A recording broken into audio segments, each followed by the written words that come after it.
Hari ini kita akan sama-sama belajar tentang bijaksana mengelola keuangan. Lembaga survei pernah melakukan penelitian terhadap 100 orang. Dimulai dari orang yang berusia 25 tahun. Setelah 40 tahun kemudian dari hasil survei tersebut, ditemukan 49% dari mereka hidup mengandalkan anak mereka, mengandalkan sumbangan, dan tinggal di panti jompo. 29% meninggal, 12% hidup melarat, 5% masih bekerja hingga hari tua, 4% hidup mandiri, dan hanya ditemukan 1% mereka hidupnya makmur. Nah, kenapa hal ini bisa terjadi?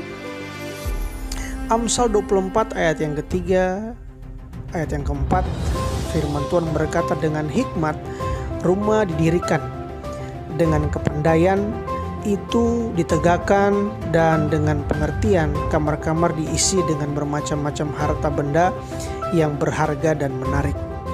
Nah, dari ayat tersebut kita akan pelajari 5 hal penting bagaimana kita menjadi orang-orang yang bijaksana mengelola keuangan kita. Yang pertama, kita harus hidup hemat. Kita semua mengetahui bahwa di tahun-tahun ini semua kebutuhan kita merangkak naik.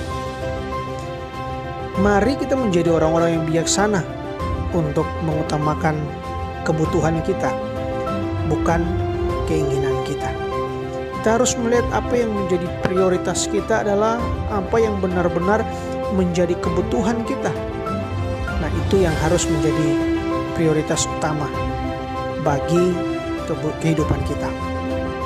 Yang kedua, mulailah memberi atau membantu orang lain. Nah, teman-teman semua, jangan kita hanya hidup untuk diri kita sendiri. Namun, kita juga harus menolong satu dengan yang lain. Sehingga lewat uluran tangan kita, pertolongan kita, bisa mengurangi beban-beban saudara-saudara kita.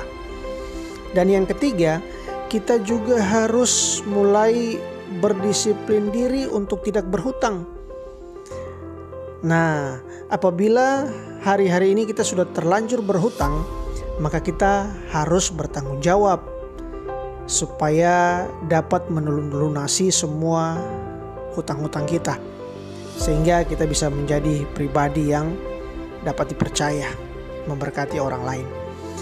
Nah, setelah itu usahakan untuk kita jangan lagi berhutang, karena itu dapat menyengsarakan kehidupan kita. Yang keempat, mulailah hidup di bawah rata-rata. Apa yang kita dapat, kita tidak boleh membelanjakan lebih dari apa yang kita dapat. Kita pernah mendengar istilah besar pasak daripada tiang. Nah, ini tidak boleh terjadi atas kehidupan kita. Jangan membelanjakan sesuatu yang kita sendiri sebenarnya belum mampu untuk mendapatkan hal atau barang tersebut. Tetapi marilah kita sesuaikan diri kita dengan kemampuan kita, sehingga itu bisa menolong kita semua. Dan yang kelima, mulailah menabung. Ya, semakin kecil passive income kita, maka semakin besar jumlah uang yang harus kita sisihkan untuk masa depan kita. Karena kita semua tahu bahwa hidup ini tidak selalu berjalan mulus. Terkadang kita diperhadapkan dengan kebutuhan-kebutuhan yang mendesak yang tidak pernah kita sadari. Nah, jika kita punya sedikit uang yang kita sisihkan, maka itu sangat membantu kita.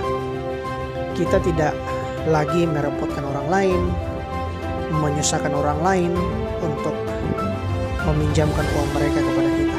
Tetapi kita mempunyai tabungan untuk mengantisipasi semua kemungkinan-kemungkinan yang terjadi atas keluarga kita. Demikian 5 hal yang bisa membantu kita untuk semakin bijaksana mengelola keuangan kita. Ya, tetap semangat karena kamu pemenang.